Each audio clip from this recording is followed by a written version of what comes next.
Nice to have you with us today. While directing today's Woman of the Hour in her film debut, Sylvester Stallone told People magazine that if stardom isn't a strutaway for her, then I give up. Well, you know Sly and his poetic praise. But obviously, the prediction came true. After strutting through Staying Alive with John Travolta, our Woman of the Hour has become one of daytime TV's reigning female crime fighters. Please welcome General Hospital's Police Chief Anna Devane, Finola Hughes.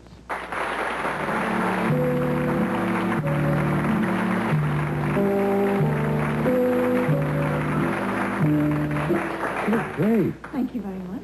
I mean, it's such an image with the hair and the black dress and everything. Oh, by design, certainly. No, this is an old 40s dress, actually. It cost me about $20 in an antique store. Yeah. And it has all these little gilt things. Do you shop much at...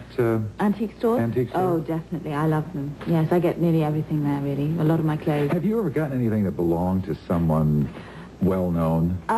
Well, I actually, in England, I have a lot of antique lace and white linen, because that's so beautiful over there.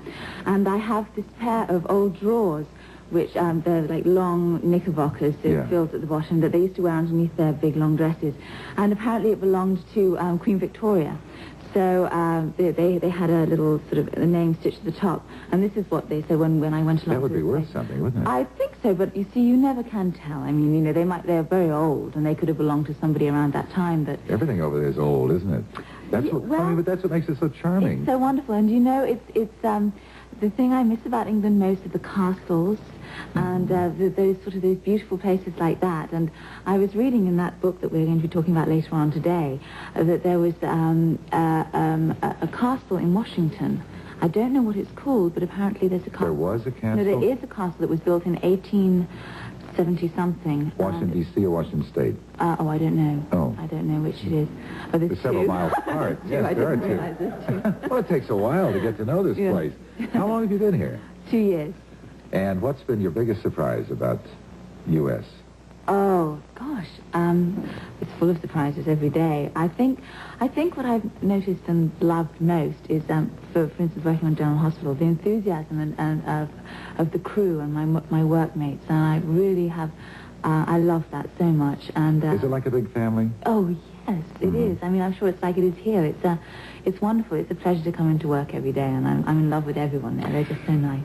Your mom very, very much influenced you. I mean, most mothers do, yet she did on another level. She was kind of an early feminist. Yes, very really much so. Pro-woman. Completely, and yes. Very active. Oh, extremely. She was very active in the abortion law reforms and the rape, the getting things passed through law for rape, and also abused wives. And there was her and another woman, well, this woman who had this big house in Chelsea, or Chiswick.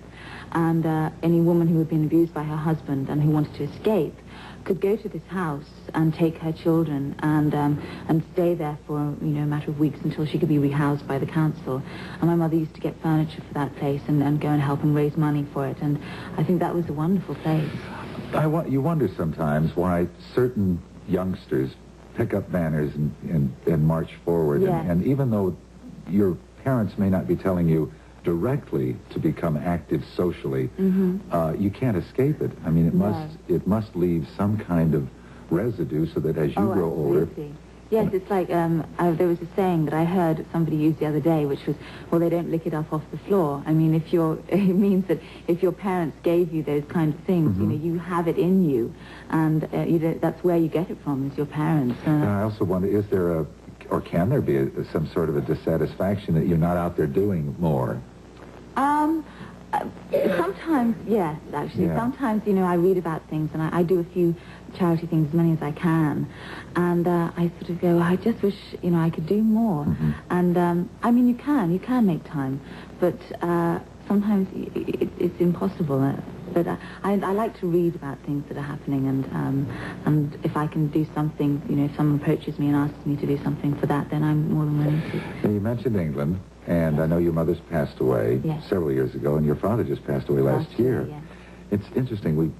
A close friend of mine had the same thing happen, although her mother passed away when she was about 15, and now her father passed away recently, and she said, you know, it's the funniest thing. For the first time in my life, I don't feel that there's somebody behind me. that if all heck were to break loose and I had to go someplace, that somebody would be there. And she said, it's the strangest feeling for the first time in my life. Did you experience that at all?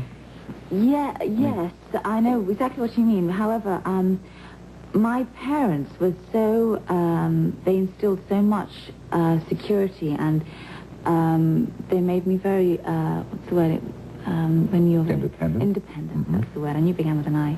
They made me very independent. Good thing I chose the right one. Yes. And I think that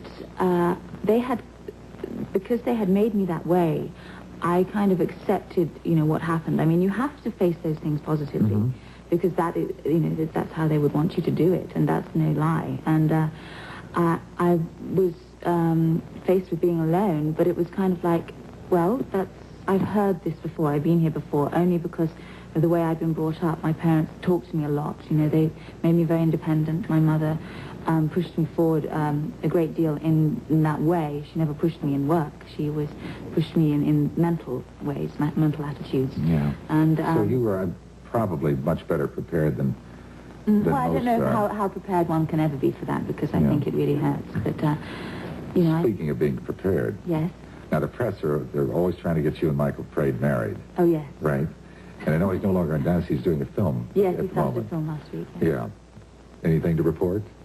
So this is the obligatory question. No, we're not getting married. Yeah. No, and this is something I don't know, but no, we're not. It's funny. It's been reported in American and English newspapers, and his mother is out here at the moment, and she sort of took me aside the other day and said, we would be the first to know, wouldn't we? And we said, well, yes, we would tell you, but no, we're not getting married. Things are going along swimmingly, in other words. Yes. And when you have success, don't mess with it. I don't know if that's it. It's just I don't think about it, and so it doesn't seem to be in the forefront of my mind at the moment. Is it in the forefront of Michael's mind? I don't know. You'd have to ask him. Okay, I'll ask him. All right, today we have a wonderful lady who, at age 35, with 5 children, a husband, a house in Fargo.